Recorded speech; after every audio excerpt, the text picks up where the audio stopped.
matla'al bahr, matla'al badrain, tempat naik 2 bulan purnama. Apa tempat naik 2 bulan purnama? Iaitulah terkena kepada matahari dan juga terkena kepada bulan. Itu panggil 2 bulan purnama. Maknanya nak memberi isyarat kepada kita dengan nama Matla' Badrain yang diletakkan oleh pengarang ni, maknanya nak isyaratkan kepada kita matahari dan bulan ni, dialah maknanya yang mencerahkan bumi ni. Dengan bahawanya matahari mencerahkan tak kala pada waktu siang, manakala bulan pula mencerahkan pada waktu malam.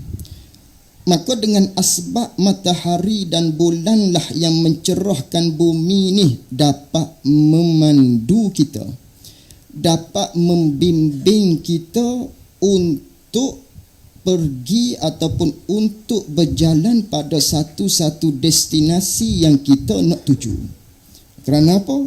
Kerana cerah pada waktu siangnya dari kerana matahari yang Allah Ta'ala ciptakan. Manakala cerah pada waktu malamnya disinari dengan pancaran daripada bulan. Justru kita ni dapat berjalan ataupun dapat pergi ke mana-mana tempat yang kita nak pergi dengan selamat lantaran daripada cahaya daripada matahari dan bulan.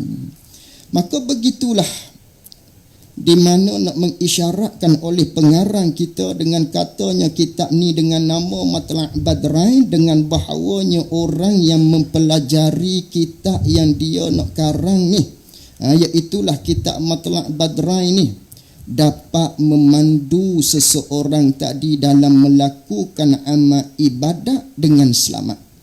Sebagaimana di atas dunia dengan cahaya matahari inilah pancaran dia, kita dapat berjalan dia dengan selamat. Kalaulah tidak ada matahari dengan pancarannya ataupun tidak ada bulan dengan pancarannya yang dapat menyuluh pada waktu malam, nescaya kita nak berjalan pada satu-satu tempat dalam keadaan gelap dengan selamat tu agak mustahil.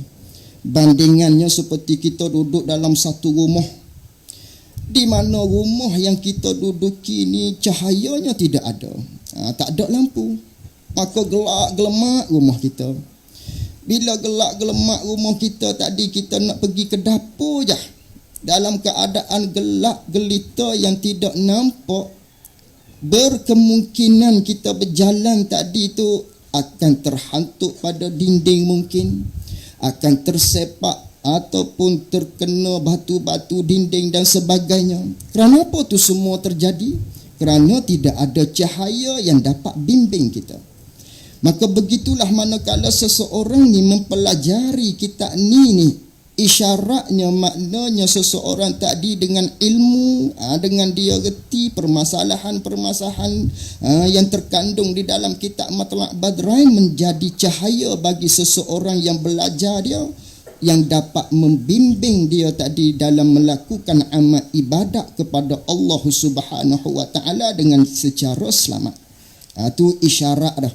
Di awal kitab dia dengan namanya Matla' Badrain. Jadi ini kitab yang dinamakan dia akan ini kitab dengan Matla'al Badrain wa Majma'al Bahrain. Wa Majma'al Bahrain iaitulah tempat berhimpun 2 laut. Itu wa Majma'al Bahrain, tempat berhimpunnya 2 laut. Apa murad dia? Apa makna tempat berhimpun 2 laut? Iaitulah Al-Quran dan juga hadis Nabi sallallahu alaihi wasallam. Kerana Quran dan hadis ni adalah lautan bagi ilmu. Dialah lautan bagi ilmu. Siapa? Al-Quran dan hadis Nabi sallallahu alaihi wasallam.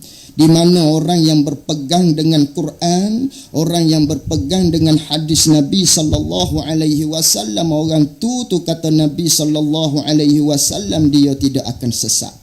Sebagaimana hadis yang disebut oleh Abu Hurairah radhiyallahu anhu, Katanya Rasulullah sallallahu alaihi wasallam, taraktu fikum amrain. Aku tinggalkan kepada kamu ni, kata Nabi sallallahu alaihi wasallam, dua perkara. Lan tadallu man tamassaktum bihima. Tidak akan sesatlah maknanya selama-lama bagi seseorang yang berpegang dengan dua perkara aku tinggal ni. Dia menjadikan dua perkara ni sebagai diary hidup dia, sebagai panduan hidup dia. Dia tu tidak akan sesat, kata Nabi sallallahu alaihi wasallam. Apa dua perkara yang Nabi tinggal tu, yang mana kalau kita buat dia sebagai diary kehidupan kita ataupun panduan kita seharian kita, dia dengan dialah kita tidak sesat maknanya, iaitulah kata Nabi sallallahu alaihi wasallam, kitaballahi wa sunnat nabiyhi sallallahu alaihi wasallam, iaitulah Al-Quran, kitab Allah, dan juga sunnah Nabi sallallahu alaihi wasallam. Maknanya orang yang berpegang dengan dua ni, dia tu tidak akan sesat selama-lama. Hak jadi sesat maknanya orang yang tidak berpegang dengan Quran, yang tidak berpegang dengan hadis Nabi sallallahu alaihi wasallam. Maka diisyaratkan di dalam tajuk di kitab ini dengan maknanya matla'al badrai wa majma'al bahrain, iaitulah tempat naik 2 bulan dan juga tempat berhimpunnya 2 laut, iaitulah Quran dan hadis. Nak isyaratkan kepada dia pada kosakata yang kedua ni dengan maknanya orang yang mempelajari kitab ni maknanya dia akan buat ibadat tu tidak akan sesat lagi. Dia buat ibadat tu kena maknanya. Kerana apa kena? Kerana apa yang terkandung masalah-masalah yang ada di dalam kitab ni semuanya berpandukan daripada Al-Quran dan hadis Nabi sallallahu alaihi wa alihi wasallam. Itu nama dia, Matla'al Badrain wa Majma'al Bahrain. Jadi kitab Matla' Badrain ni nak bicara tentang apa kitab ni? Pada menyatakan, nak membicarakan, nak membahaskan kelebihan ilmu. Itu pada bab yang pertama. Dia akan cerita tentang kelebihan ilmu. Dan pada menyatakan rukun Islam, dia akan cerita juga lepas daripada kelebihan ilmu, akan cerita tentang rukun-rukun Islam. Dia akan selit sedikit tentang rukun-rukun Islam dan rukun iman. Dia akan selitkan juga maknanya pada awal bab tentang rukun-rukun iman dan ilmu tauhid. Dia selit juga dalam kitab ni tentang ilmu akidah. Selit juga. Walaupun kitab ni khususnya kitab fiqh, tapi ulama' Jawi kita ni ghalibnya walaupun kitab fiqh, ghalibnya ada diselitkan di hadapannya tentang ilmu tauhid. Ghalibnya begitu. Jarang sekali kitab-kitab Jawi ni maknanya tak diselitkan dengan ilmu tauhid di hadapan sekali. Jarang sekali ada. Umpama kitab Muniyatul Musalli tak ada ilmu tauhid, bab semayang saja. Wisyahul Afrah rasanya tak silap tak ada juga. Ke ada tak ingat? Kena tengok balik lah. Tapi ghalibnya ada ilmu tauhid. Kerana apa tu? Kata guru, diselitkan ilmu tauhid di awal kitab walaupun nak bicarakan khusus kitab tu ialah ilmu fiqh, kerana tidak terjadi maknanya amal ibadat yang kita buat tadi melainkan terlebih dahulunya kita kenal Allah Subhanahu wa taala. Sebagaimana yang disebut oleh Imam Ghazali rahimahullahu taala, la tusihhul ibadah illa ma'rifatil ma'bud. Tidak akan sah satu-satu ibadat yang kita lakukan melainkan baru sah ibadat yang kita buat itu setelah mana kita mengenal Allah Subhanahu wa taala yang menjadikan kita. Barulah ibadat kita tadi itu terpakai. Kerana ilmu tauhid ni ilmu asas sekali. Kalaulah nisbah kepada pokok tu, dia tu tapak dia. Dia tu benih. Kalau benih ni buruk, maknanya rosak, nescaya buah pokok tadi tu tidak akan menjelma. Tak akan tumbuh buah tadi. Kerana apa? Lantaran daripada benih asal pun rosak dah. Maka nak jadi pokok tadi tu comel buahnya apa semua tu kena daripada benihnya yang molek. Yang cantik, yang elok, baru buahnya comel. Maka samalah maknanya nisbah ilmu akidah, dia tu tapak. Dengan dialah maknanya terhenti di atas amal ibadat yang kita buat tadi tu segala-galanya sah. Kalau tak kenal siapa pencipta, bagaimana kita nak meraih pahala daripada Allah Subhanahu wa taala? Nak gaji tapi tuan majikannya kita tak kenal. Tak ada pun kita pergi pada satu hari pergi sign, aku nak bekerja di sini ni. Ada sesi ta'aruf, ada sesi perkenalan, interview dan sebagainya. Tiba-tiba kita pergi kerja di tempat dia. Bekerja tugas kita sampai bulan sampai satu tarikh gaji, maknanya kita nak gaji. Tapi kita nak gaji tadi tu, adakah kita kenal dia? Adakah kita ada sebelum ni maknanya ta'aruf dengan dia, nak bekerja di sini dan sebagainya? Tak ada. Tiba-tiba kita bekerja. Nescaya orang tadi tidak akan bagi gaji kepada kita. Maka begitulah bandingannya kita maknanya sebagai hamba Allah Ta'ala yang awal-awal sekalinya kenal Allah. Awaluddin ma'rifatullah, kata ulama.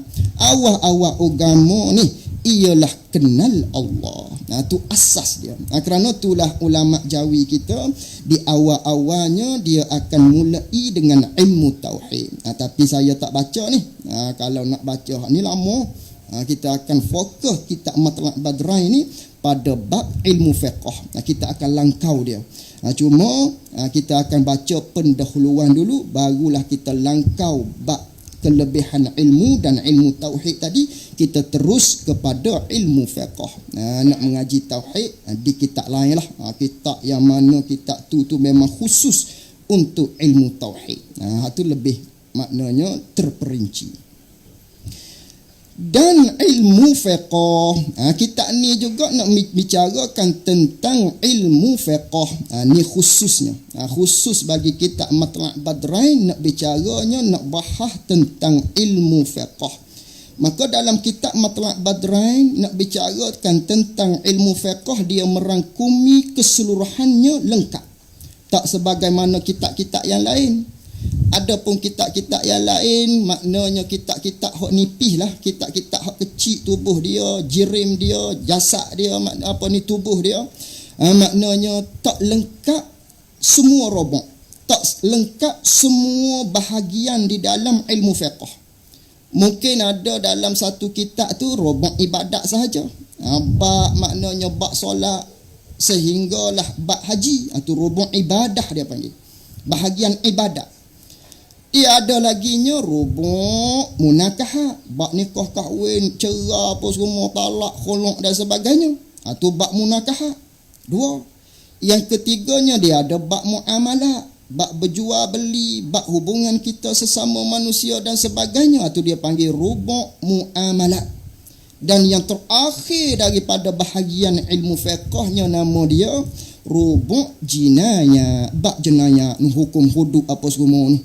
Tu bab akhir sekali di dalam ilmu fiqh. Maka dalam kitab Matlab Badrain merangkumi keseluruhan sekali. Ada belaka keempat-empat tadi. Cukup lengkap. Maka sebab itulah dia tebal sikit. Dia tebal sikit kitab ni. Walaupun kitab Jawi, tapi seolah-olah kita belajar kitab Arab. Kerana dia terjemah kitab ni, dia kutip, dia ambil masalah-masalahnya daripada kitab-kitab Arab. Di antaranya kitab Hasyiah Bujairimi, dia ambil daripada kitab Arab ni. Di antara laginya dia kutip daripada kitab Hasyiah Bajuri, daripada kitab Arab besar ni, 2 jilid. Di antaranya dia ambil daripada kitab Mahalli Al-Qalyubi, kitab tebal belaka tu, 4 jilid kalau tak silap Mahalli ni. Dan dia ambil daripada kitab Iqna, dia bubuh dalam kitab Matlab Badrain. Kata guru, siapa yang mahir kitab Matlab Badrain, dia boleh jadi qadi. boleh jadi qadi, tak boleh jadi mufti lagi. Mufti kena kitab besar-besar. Ni qadi baru qadi. Qadi sejangkan insya-Allah. Pokok kita. Ni kitab ni tentang ilmu fiqh. Siapa yang mengarang kitab ni? Karangan Abdul Fakir. Karangan Al-Abdu Al-Faqiru. Hamba yang fakir, hamba yang berhajat kepada Allah. Tok fakir kita panggil. Bukan fakir di sini dengan makna orang miskin, tidak. Ni fakir ni dengan makna orang maknanya berhajat kepada Allah. Tok fakir. Karangan Al-Abdul Fakir, hamba yang fakir yang berhajat kepada Allah. Al-Fani, yang tidak kekal, akan mati maknanya. Siapa dia ni? Muhammad bin Ismail. Nama dia Muhammad, tuan bagi kitab ni. Nama dia Muhammad. Ayah dia nama Ismail. Daudi Fatani. Daud tu bukan tok dia tu, Daud tu. Ni nisbah kepada Daud. Nisbah kepada Syekh Daud Fatani yang terkenal dengan karangan dia. Dengan kealiman kusufian dan sebagainya. Syekh Daud Fatani ni terkenal lah. Dalam kitab, maknanya pengarang kitab Muniyatul Musalli itu terkenal sangatlah kitab tu nya. Dia ni maknanya menisbahkan kepada Syekh Daud Fatani kerana apa? Kerana dia ada pertalian dengan Syekh Daud. Dia bukan cucu dak, dia ni cucu saudara. Bukan cucu maknanya cucu daripada anak jadi cucu, bukan cucu tu, cucu saudara. Maknanya Syekh Muhammad bin Ismail ni dia kelahiran Pulau Duyung, Terengganu. Dia anak jati Terengganu di Pulau Duyung sana tu. Tapi ayah dia Ismail daripada Fatani asalnya. Oleh kerana berlaku peperangan pada zaman tersebut, berlaku perbalahan Siam apa semua tadi sejarahnya, lihat sejarah lah. Maka ayah dia ni pun berhijrah ke Terengganu. Ramai ulama-ulama Fatani berhijrah ke Terengganu, berhijrah ke Kelantan, ramai begitu. Mari di Malaysia ni. Kerana peperangan tadilah. Peperangan Siam tadi. Maka dia lahirnya di Pulau Duyung, Terengganu. Ni dia ni. Apa ni? Muhammad bin Ismail ni. Ayah dia nya Wan Ismail bin Wan Ahmad bin Wan Idris. Tu ayah dia. Manakala ibu dia, ibu pengarang kita ni nama dia Wan Zainab. Keturunan Wan belakang ni. Keturunan Wan. Wan Zainab anak kepada Syekh Idris binti Syekh Idris. Yang mana Syekh Idris ni alik mak dia ni lah adik kepada Syekh Daud. Syekh Idris ni.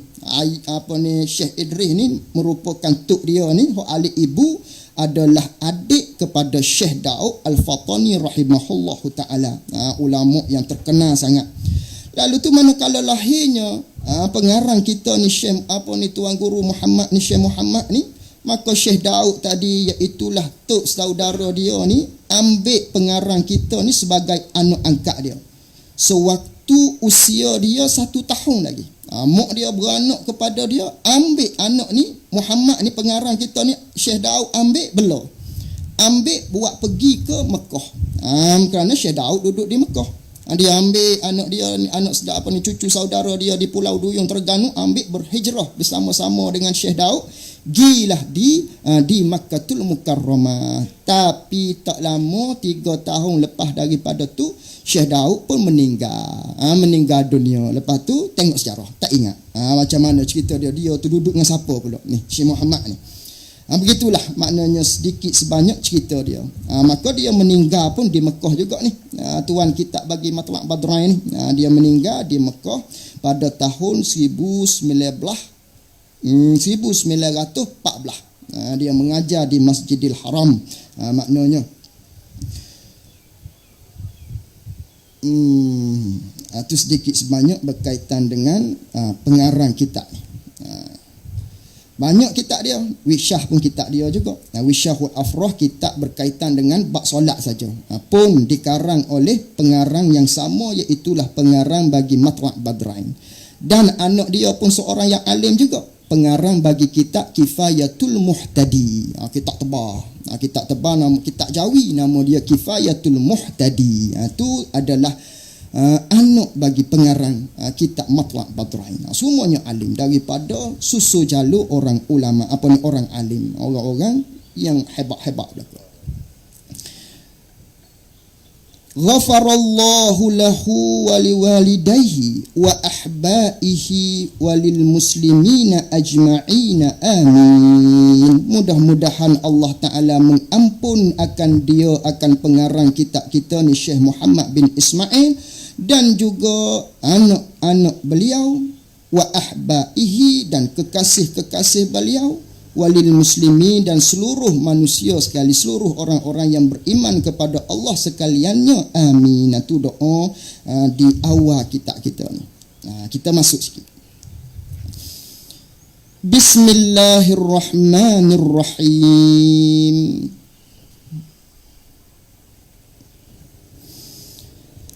Dengan nama Allah Ta'ala. Allah tu siapa?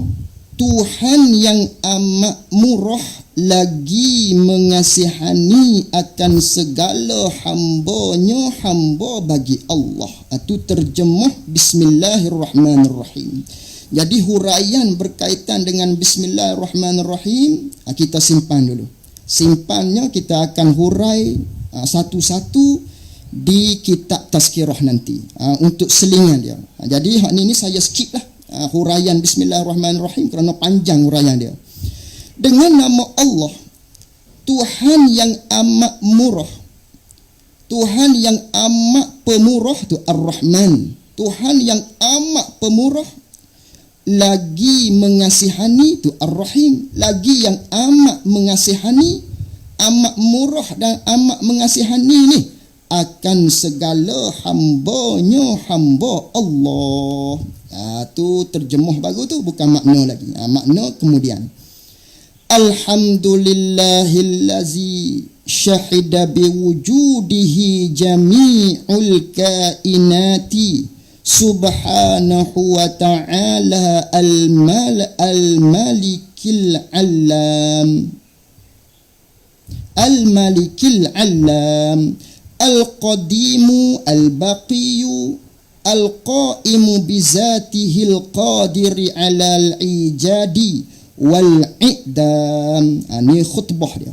Khutbah bagi kita ni. Apa? Segala puji bagi Allah. Siapa Allah yang kita puji ni? Yang mana puji ni tertentu bagi Allah Ta'ala?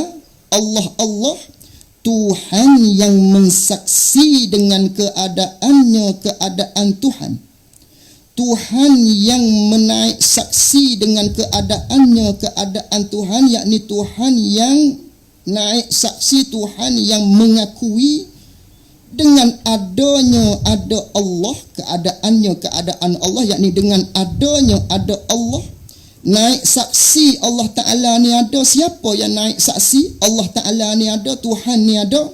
Oleh sekalian kainat, oleh sekalian makhluk, ataupun oleh sekalian benda-benda yang ada. Semua sekali benda-benda yang ada ni naik saksi ataupun mengakui adanya Sang Pencipta, adanya Allah Subhanahu wa Ta'ala. Sama ada dia tu segala benda kainat ni ataupun benda yang ada ataupun makhluk ni, sama ada dia tu berakal mahupun tidak berakal, semuanya mengakui adanya Allah. Hatta yang tidak beriman pun mengakui ada yang mencipta dia, mengakui ada yang menjadikan langit dan bumi. Sebagaimana yang dinaskan di dalam Al-Quran, la in sa'altahum man khalaqas samawati wal arda la yaqulunna Allah. Kalau ditanya kepada orang-orang yang tidak beriman kepada Allah, tanya kepada orang kafir ni, siapakah yang menjadikan langit dan bumi ni? Nescaya mereka akan menjawab Allah. Itu dia maknanya mengakui adanya yang menjadi, cuma tak beriman. Kerana kalau dia kata yang menjadikan langit bumi ni maknanya Tuhan hak dia sembah, katakan Tuhan hak dia sembah tu maknanya tokong ataupun pepatung hak dia duduk sembah tu, pepatung tu tidakkah mu hak buatnya? Dia takkan dia akan jawab pepatung ni hak buat langit buminya. Nescaya dia akan jawab ada pencipta dia. Cuma dia tak beriman. Apa maknanya? Maknanya segala makhluk ni mengakui adanya Allah. Sama ada yang berakal tu sama ada yang beriman, apatah lagi, ataupun yang tidak beriman pun maknanya tahu adanya sang pencipta. Dan juga yang tidak berakal daripada binatang-binatang dan tumbuh-tumbuhan, semuanya mengakui adanya Allah Subhanahu wa taala. Sebagaimana kita maklum, binatang-binatang lembu mengebau, maknanya dia pun duduk berzikir kepada Allah. Ayam duduk berkokok berzikir kepada Allah, tasbih kepada Allah. Kerana apa tu semua? Kerana kenal pencipta dia. Cuma kita saja yang tak faham. Begitu jugalah maknanya yang berlaku di dalam satu peristiwa yang maklum di kitanya bila tiba di bulan Maulidun Nabi sallallahu alaihi wasallam. Maknanya para-para pentausiah akan menceritakan tentang cerita ni. Di antaranya pada satu hari di dalam satu majlis Nabi sallallahu alaihi wasallam, di mana ada seorang Arab Badawi ni, manakala dia menangkap biawak pasir, lalu tu dia letakkan biawak pasir tadi di bawah lengan baju dia. Kerana tradisi orang Arab, baju dia ni besar, lengan baju tu besar, boleh letak selipar, boleh letak belakang. Kerana besar sangat lengan baju dia. Jadi dia letak biawak pasir. Manakala dia tangkap biawak pasir, agak-agaknya dia nak panggang lah, maknanya nak buat BBQ dan sebagainya, sweet sour, tak kira lah tom yum ke. Jadi sebelum dia nak balik tu, tengok-tengok ada satu majlis, di mana majlis tu dia tengok ramai sangat. Dia pun tanyalah sahabat Nabi sallallahu alaihi wasallam hok berada di belakang majlis Nabi tu, siapa ni, dia tanya. Oh, katanya sahabat hok berada di belakang ni lah Rasulullah. Rasulullah ni. Dia pun gigi sampai di hadapan, sehingga kan dia menyumpah kepada Nabi sallallahu alaihi wasallam, sehingga Sayyidina Umar yang berada di sisi Nabi kita sallallahu alaihi wasallam naik marah. Ya Rasulullah, izinkan aku untuk pancung lelaki ni ya Rasulullah. Lalu tu kata Rasulullah sallallahu alaihi wasallam, ya Umar, jangan. Tidakkah sabar ni adalah sifat Nabi maknanya? Lalu tu Sayyidina Umar pun sabar. Bila Sayyidina Umar sabar tadi, bercakaplah lelaki Badawi tadi dengan Rasulullah sallallahu alaihi wasallam dalam keadaan marahnya dia, sehingga dia merentak. Apa bahasa kita ni? Kalau Kelantan getak, kalau sini tak tahulah, buat macam tu. Ada biawak dalam ni, dia getak. Jatuh biawak tadi. Tu getak dia mari. Kalau sini tak tahulah bahasa dia. Jadi jatuhlah biawak tadi. Manakala jatuhnya biawak tadi, nak larilah biawak tadi, nak pergi keluar daripada majlis tersebut. Lalu Rasulullah sallallahu alaihi wasallam kata kepada biawak tadi, ya Allah, hei biawak pasir. Maka biawak pasir tadi pun berpaling kepada Rasulullah sallallahu alaihi wasallam. Manakala dia berpaling kepada Rasulullah, Rasulullah tanya biawak pasir, siapakah Tuhan engkau? Siapakah Tuhanmu yang maknanya yang menjadikan kamu? Lalu tu lantas biawak pasir dengan maknanya lisan dalam bahasa Arab yang fasih mengatakan, Tuhanku ialah Allah. Terkejut maknanya Badawi tadi. Tu dia. Maknanya biawak pasir pun boleh bercakap dengan Nabi kita sallallahu alaihi wasallam yang mengatakan Tuhan ialah Allah. Wa man ana ya Rab? Siapakah aku ni, wahai biawak pasir? Lalu jawabnya biawak pasir, anta Rasulullah, engkau ialah Rasulullah.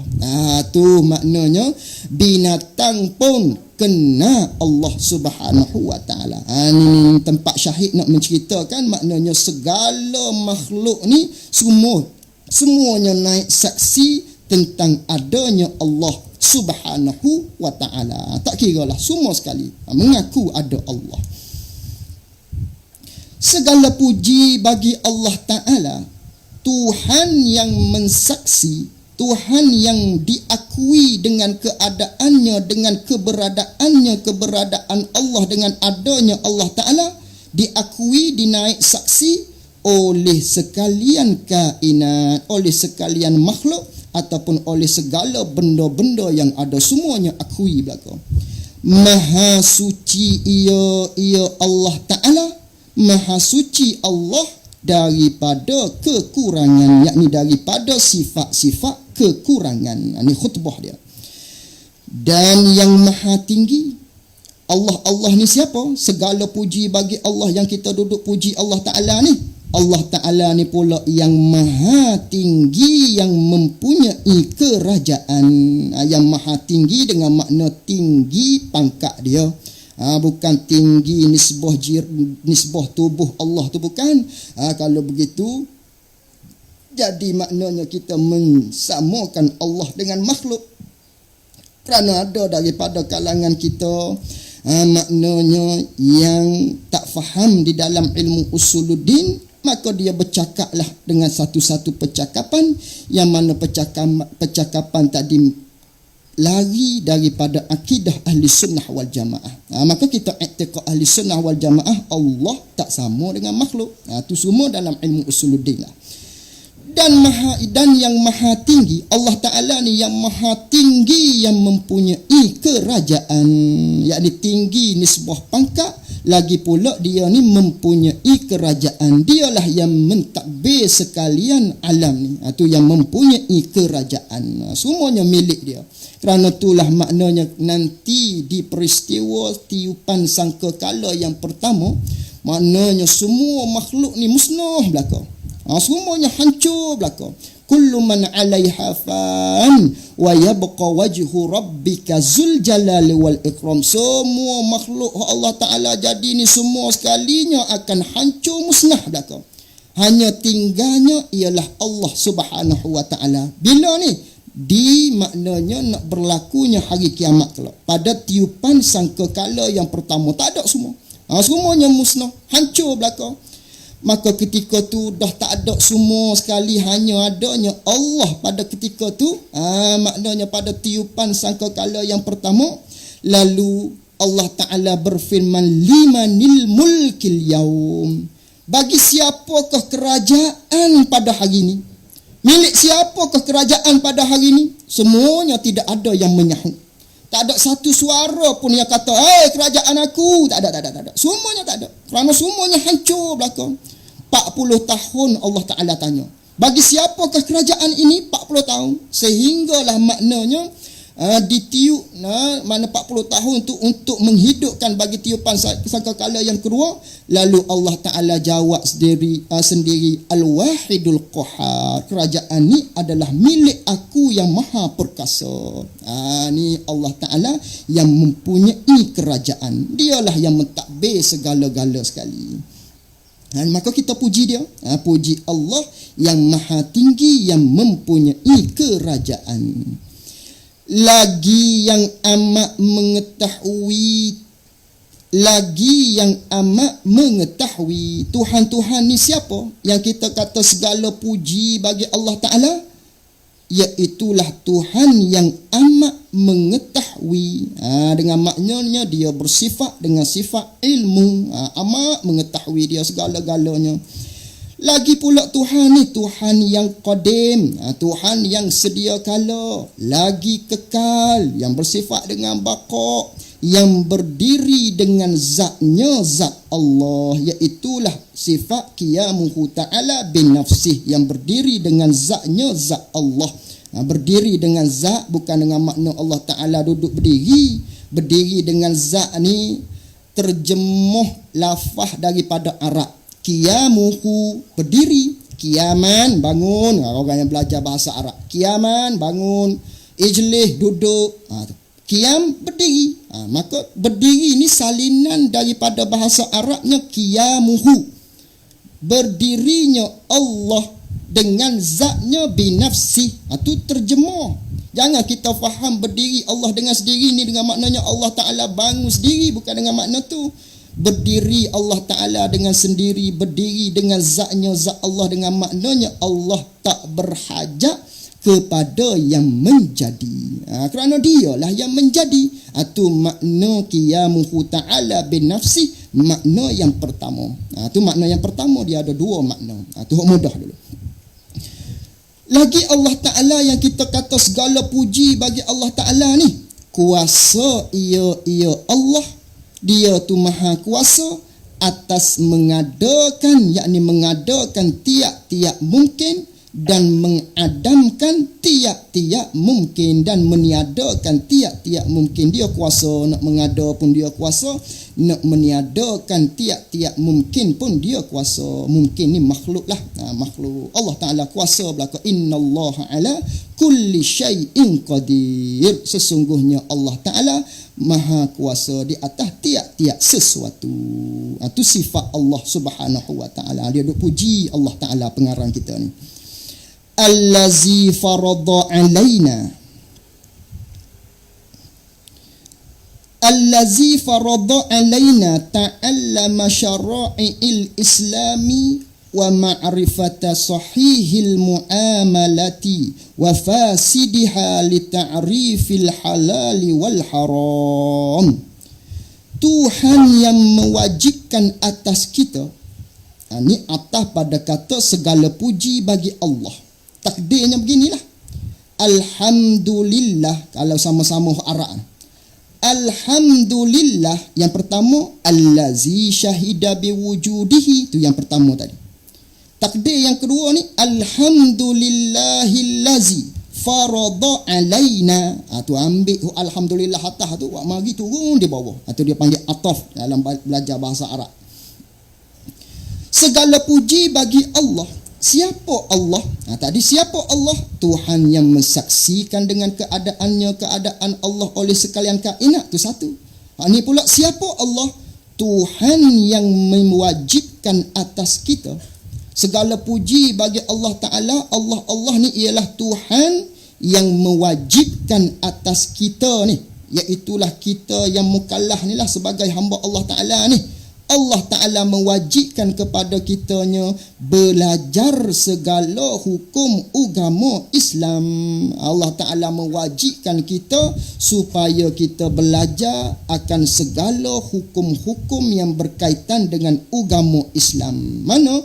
Iaitulah berkaitan dengan akidah, berkaitan dengan fiqh dan berkaitan dengan ilmu tasawuf. Ini ilmu agama Islam. Sebagaimana dalilnya yang kita maklum di dalam hadis Jibril, di dalam hadis 40, di mana malaikat datang dalam rupanya seorang laki-laki bertemu dengan Rasulullah sallallahu alaihi wasallam, tanya tentang Islam, tanya tentang iman, dan satu laginya tanya tentang ihsan. Tiga ni Allah Ta'ala mewajibkan kita untuk kita mempelajari dia. Ilmu akidah, ilmu fiqh dan juga ilmu tasawuf. Ini ilmu yang diwajibkan oleh Allah untuk kita belajar dia. Itu panggil hukum agama Islam. Dan belajar akan pengetahuan, dan belajar akan pengetahuan segala hukum sah muamalah dan fasadnya dan rosaknya rosak muamalah. Dan kita perlu juga belajar maknanya ilmu yang berkaitan dengan bab muamalah, bab pergaulan kita sesama manusia. Kita kena tahu. Kerana apa tu? Kita kena belajar hukum agama Islam. Kita kena belajar maknanya hukum muamalah tadi, supaya diketahui, yakni diketahui oleh sekalian mukallaf yang belajar itulah akan yang halal dan haramnya daripada segala hukum-hukum Islam. Supaya kita tahu hak mana halal, hak mana haram, hak mana boleh, hak mana tak boleh. Maka kita kena belajar. Dengan ilmu lah kita tahu segala-gala tadi. Dengan ilmu lah. Wa ja'ala ma'ala man 'alima zalika wa 'amila bihil khuluda fi daris salam wa ja'ala masira man khalafahu wa asahu darul intiqam. Dan Tuhan yang menjadikan, ini pun atas pada kata alhamdulillah. Segala puji bagi Allah Ta'ala. Siapa Allah? Tuhan yang menjadikan kesudahan, yakni Tuhan yang menjadikan akan kesudahan, akan penghujung, akan balasan. Allah Ta'ala jadikan kesudahan, penghujung, balasan ni bagi mereka. Ada bagi itu satu lagi, bagi mereka mana Allah Ta'ala jadikan penghujung dan balasan? Bagi mereka yang mengetahui ia mereka, bagi mereka hak tahu akan yang tersebut. Apa akan yang tersebut? Iaitulah tentang hukum-hukum agama Islam tadi. Allah Ta'ala maknanya jadikan kepada dia balasan, kepada dia maknanya penghujung. Bagi orang yang tahu segala hukum-hukum Islam tadi, Allah Ta'ala jadikan apa? Di bawah ni, akan berkekalannya di dalam syurga. Allah Ta'ala jadikan dia berkekalan di dalam syurga. Tu jawab dia di bawah ni. Dan beramal ia mereka dengan yang tersebut tu.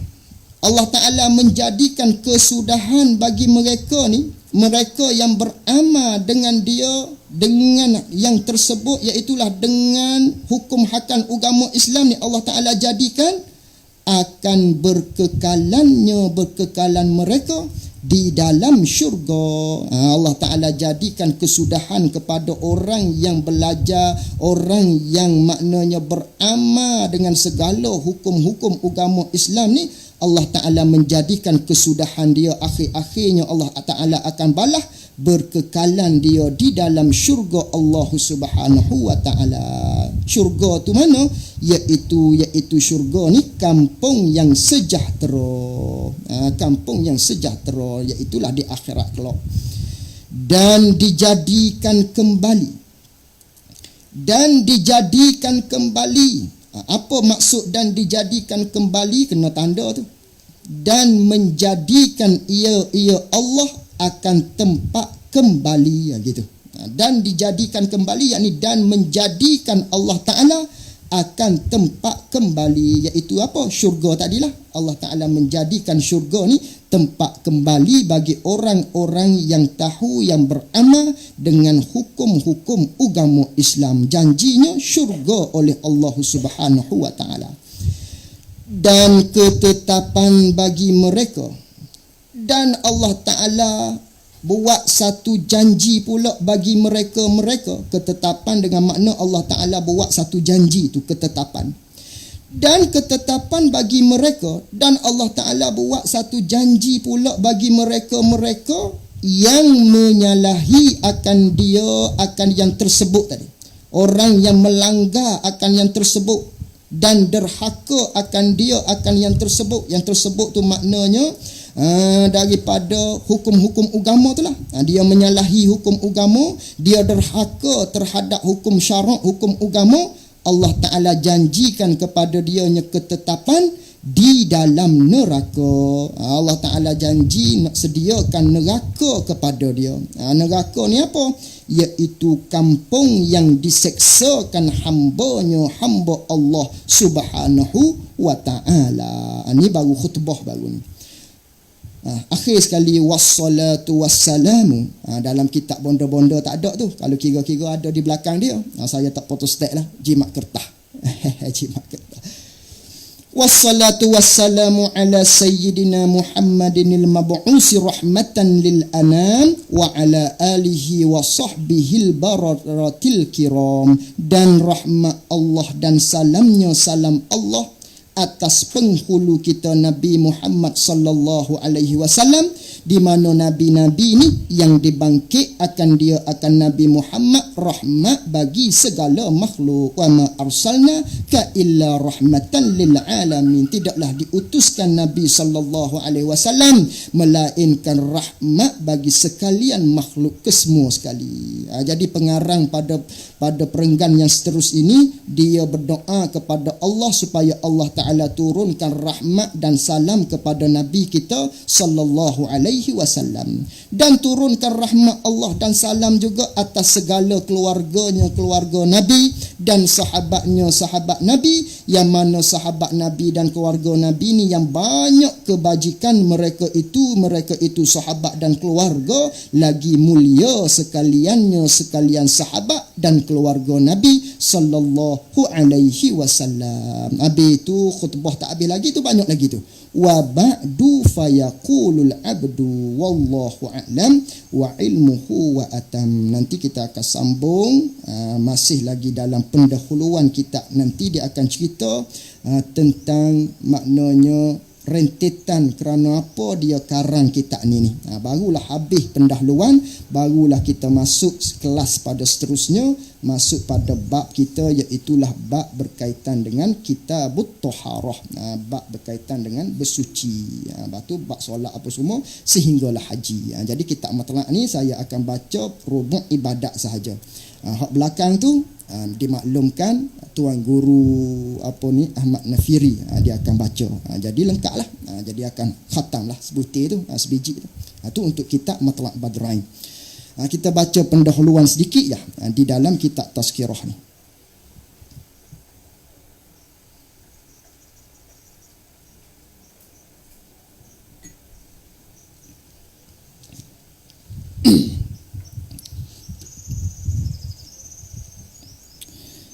Inilah sebuah risalah. Inilah sebuah risalah di hadapan dululah. Inilah sebuah risalah yang sangat kecil, yang dinamo akan ini risalah yang sangat kecil ni dinamo dengan tazkirah. Namanya tazkirah. Jadi risalah ni asalnya maknanya iaitulah beberapa helaian kertas, seumpama dengan kertas kita nak tulis surat kepada maknanya pada zaman dulu dia tak ada lagi WeChat, dia tak ada lagi WhatsApp, tak ada lagi maknanya nak mesej. Kalaulah ada buah hati nak mesej rindu apa semua, dia tak ada lagi ketika tu. Maka ketika tu apakah inisiatif dia? Inisiatif dia tulis surat. Tu risalah lagi. Risalah ni asalnya ialah risalah ialah beberapa keping kertas. Mungkin dalam 2 pipi, atau panggil asal makna risalah. Jadi pengarang kita ni mengibaratkan kitab dia dengan risalah, dengan maknanya beberapa keping kertas yang mengandungi isi faedah yang sangat banyak. Tu panggil risalah. Munhasabahlah dengan kata risalah kerana kitab ni sedikit saja. Ada dalam 34 muka surat. Lebih kurang berapa belah helai tu. Tak tebal sangat. Tu dia panggil risalah. Ini sebuah risalah. Risalah ni pula yang sangat kecil. Lazim daripada kecil gak murah. Murah je kitab kita ni. Kalau Rumi mahal, RM7, RM6. Hak ni RM2.5 je ni, RM2.5. Tu pun kalau tak boleh nak beli juga tak tahulah. RM2.5. Bukan mahal. RM2.5. Tulisan pun besar-besar. Inilah sebuah risalah yang sangat kecil. Ini risalah diletak namanya dengan tazkirah. Apa tazkirah? Pengajaran atau tazkirah, ataupun peringatan atau panggil tazkirah. Kitab dia ni namanya tazkirah. Jadi kitab ni dinamo dengan tazkirah, maknanya dia nak nasihat. Pengarang kita ni nak nasihat bagi orang-orang hak galik, orang-orang yang tak tahu, yang lala, yang tak reti tentang hala tujuan dia duduk di atas dunia ni. Mari untuk apa di atas dunia Allah Ta'ala cipta tiba-tiba jadi ada ni dia ni. Kemudiannya apakah, ke mana ke hala tuju aku berada di atas dunia ni, nak pergi ke mana, akhir-akhirnya ada apa dia nanti. Tu dia panggil nak beri peringatan kepada orang-orang hak lala. Ni asalnya kitab ni kitab tazkirah ni. Sebab tu dia tulis nama dengan tazkirah, kerana nak beri peringatan kepada orang-orang hak lala tadi. Jadi kitab ni nama dia nya Tazkirah li zawil afkari. Kitab Tazkirah, kitab pengajaran, peringatan li zawil afkari, bagi orang-orang yang mempunyai fikiran, bagi orang-orang yang ada akal fikiran.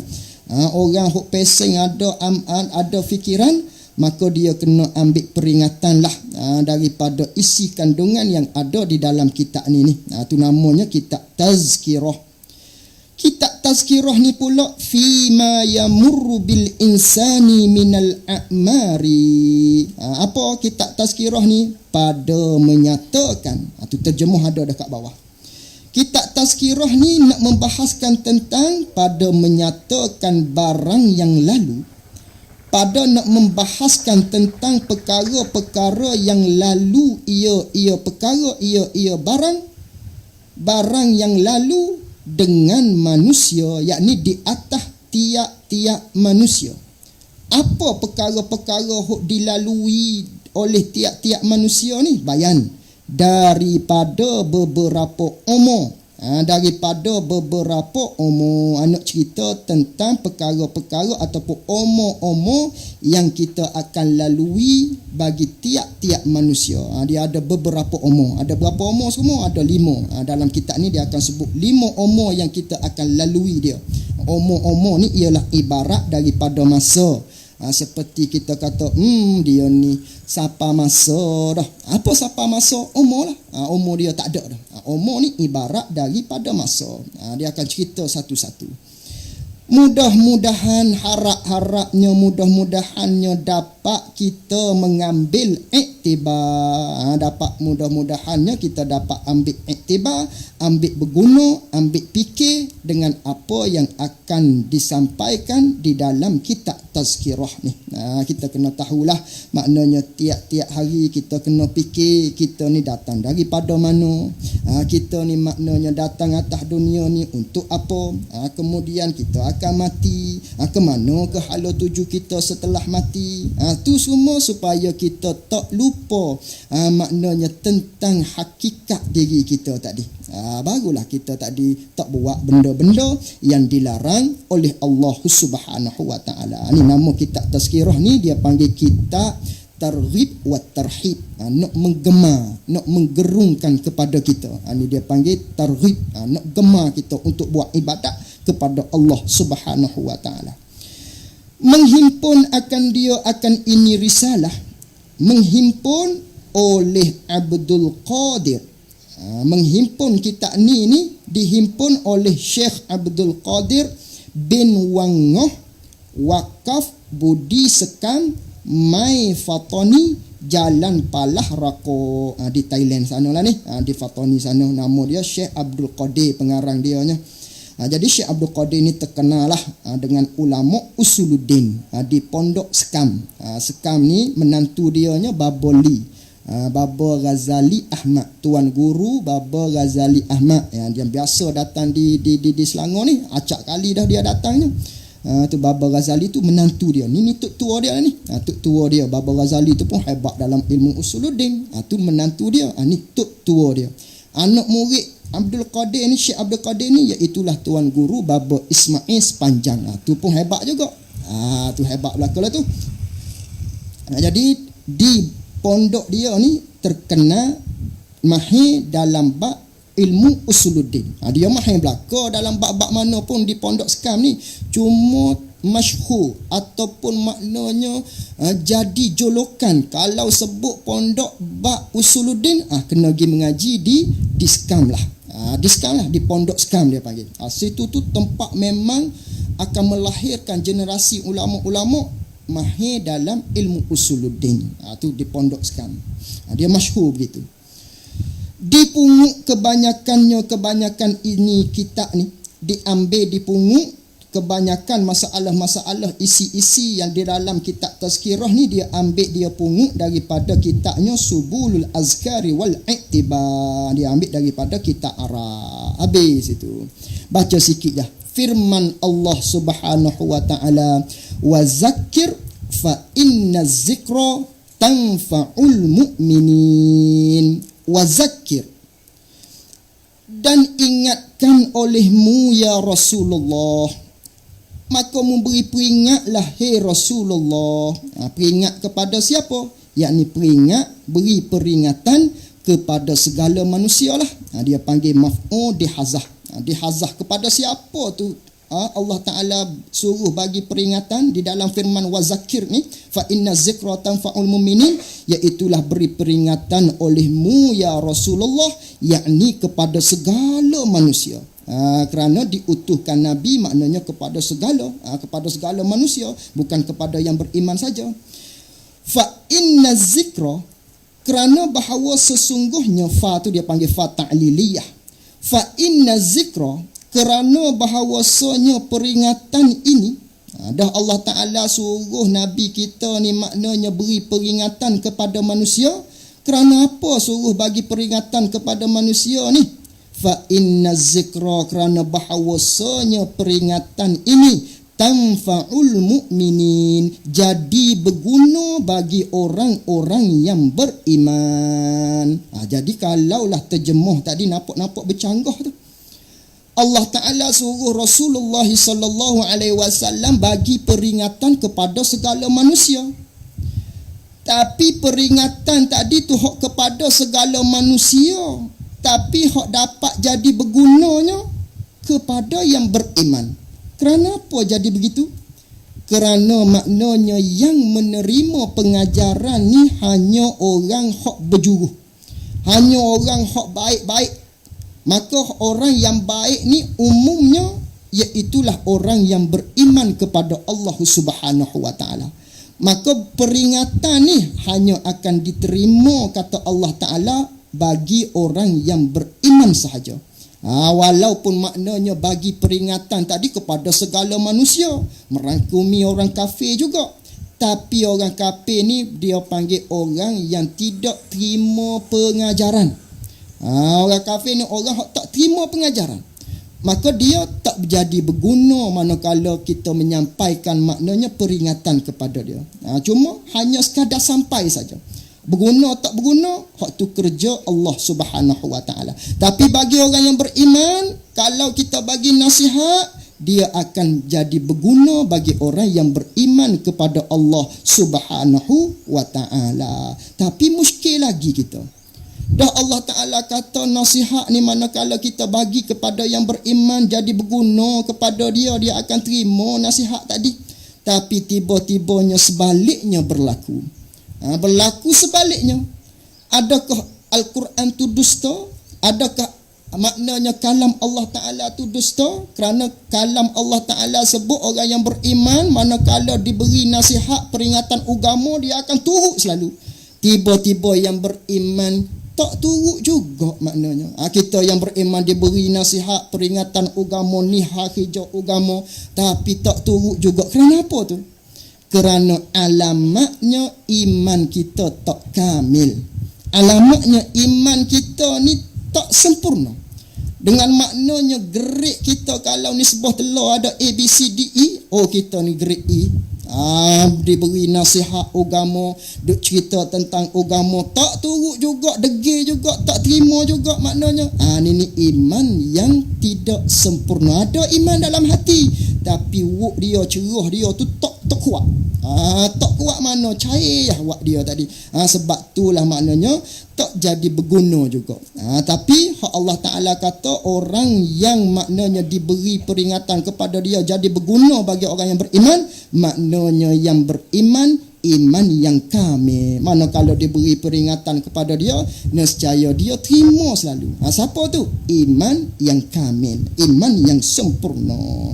Jadi maknanya dalam ayat ni, dalam surah Az-Zariyat ayat yang ke-55 ni semua sebagai mukaddimah oleh pengarang nak isyaratkan kepada dia dengan mendatangkan ayat Quran tersebut. Kerana kitab dia ni ialah kitab nak cerita tentang peringatan. Kerana itulah dia buat mari ayat tentang wazakir fa inna zikra tanfa'ul mu'minin. Jadi ayat ni maknanya ulama-ulama maknanya buat dalil sebagai setengah daripada dibolehkan kita tu talqin kepada si mati. Ini setengah daripada ayat dalil dia. Ini nak menyokong hadis-hadis yang ada di dalam hadis Nabi sallallahu alaihi wasallam. Jadi ayat ni maknanya Allah Taala kata beri peringatan olehmu. Kerana apa beri peringatan? Kerana peringatan tu jadi berguna kepada yang beriman. Allah Taala tak kata berguna di mana kepada orang yang beriman peringatan ni. Maka dah Allah Ta'ala tak sebut, kaedahnya jadi umum. Dengan maknanya, ai fid dunya wal akhirah. Jadi berguna peringatan ni kepada yang beriman, sama ada di dunia jadi berguna, bahkan di akhirat pun jadi berguna. Maka kerana itulah ulama-ulama ahli sunnah wal jamaah yang mengharuskan ataupun yang mensunatkan talqin dibaca ni, buat dalil dengan ayat ni. Kerana kita talqin, kita beri peringatan, talqin ni beri peringatan kepada si mati yang berada di kubur ni, jadi berguna kepada dia. Kita ajar dia. Adapun nak suruh dia pandai di atas dunia, nak suruh kenal Allah di atas dunia, cuma manakala mati ni peringat saja. Peringat saja, bagi peringatan kepada dia, jadi berguna. Umumnya pada ayat ni, wa zakir fa inna zikra tanfa'ul mu'minin. Tiba-tiba kita kata, oi, tak boleh talqin, oi, haram talqin, hei, bid'ah talqin, dolalah, masuk neraka. Tu kok jadi peling habis tu. Sedangkan ulama telah bahas lama dah benda-benda begini. Kita tu tak ada lagi. Tanya dia orang kata talqin ni tak boleh masuk neraka, bid'ah dolalah, tanya dia. Maknanya tanya dia, ulama bahas bila lagi bab talqin ni? Mu tak ada lagi ulama bahas dah. Gigi tak ada lagi ulama bahas dah. Mu Imam Syafi'i bahas dah. Tok mu ayah mu tak ada lagi ulama, siap-siap dah bagi kitab. Maknanya nak buat pun tak ada masalah, tak buat pun tak ada masalah. Pas kita duk hukum jadi kemama, jadi tak reti, jadi tak tahu hala kemahala dan sebagainya, duk kata bid'ah dolalah dan sebagainya. Ini jadi pelik lah. Jadi pelik. Kecing pun berah lagi kalau orang Kelantan sebut. Tahu kecing berah, kecing tu pecuh. Tu maknanya. Itu setengah daripada dalil kita talqin, jadi manfaat kepada yang mati tadi. Bismillahirrahmanirrahim. Wallahu a'lam wa ilmuhu wa atam. Jazakumullahu khairan jaza. InsyaAllah kita akan sambung pada pertemuan yang akan datang. Jadi saya pun tak boleh lama ni, kerana pukul 11 kena hantar anak sekolah. Pasti ni di Jalan Kebun. Kita duduk Jalan Kebun tu je. Pukul 11 dia masuk sekolah. Jadi begitulah. Sekira ada silap salah, minta maaf banyak-banyak lah. Ya.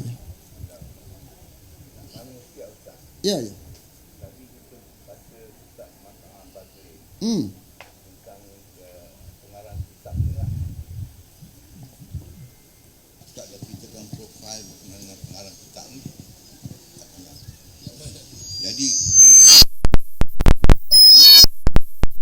sebagai guru dan saya sebagai murid dan sebagai guru kan, kalau orang lain tanya kita mau belajar kat mana, kita ni.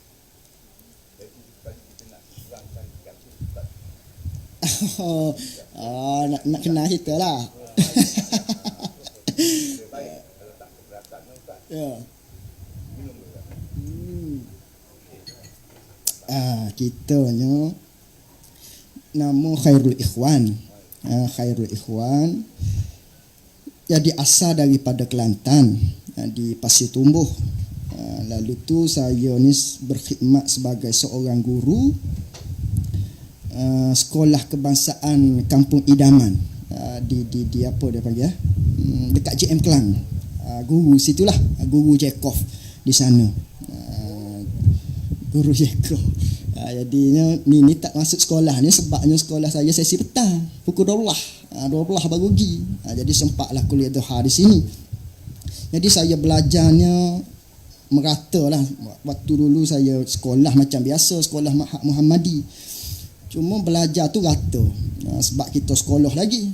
Cuma sebab kita tu rumahnya dekat dengan Pondok Pasir Tumbuh. Jadi kita mengaji di sana lah. Ulang alik. Sampailah maknanya begini jadinya. Itulah saja, bukannya pandai sangat ni. Cumanya sebab kita belajar, kita bolehlah nak bagi tahu kat orang. Itu saja nak kata alim benar-benar tu dok lah. Kalau di pondok tu umpama dengan abang-abang peteloh. Kalau di pondok ni dia ada guru. Guru ni tuk-tuk guru hebat-hebat lah duduk di hadapan. Dia ada seorang lagi abang-abang. Abang-abang ni dia akan didik adik-adik pula.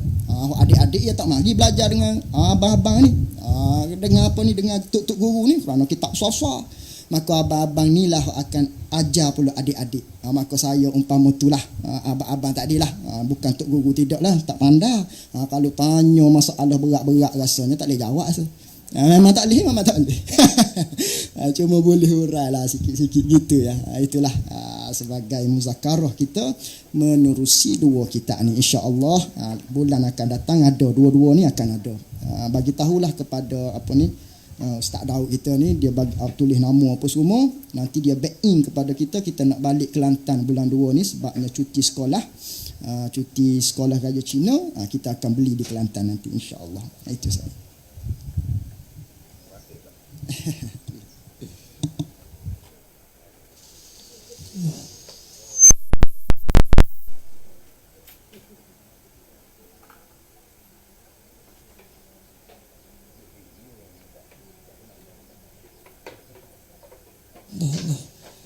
Jadi alhamdulillah, jazakallah khairan jazak, kita ucapkan kepada Al-Fadil Ustaz Khairul Ikhwan yang sudi berkongsi ilmu kepada kita semua. Jadi insya-Allah bonda, kalau boleh kita nak semua ada kitab untuk bulan hadapan insya-Allah, dan boleh bagi nama pada maklum untuk kitab Syama'il Muhammad dah ada. Untuk kitab Matal Abadrain dan kitab Tazkirah boleh bagi nama lagi pada maklum, insya-Allah.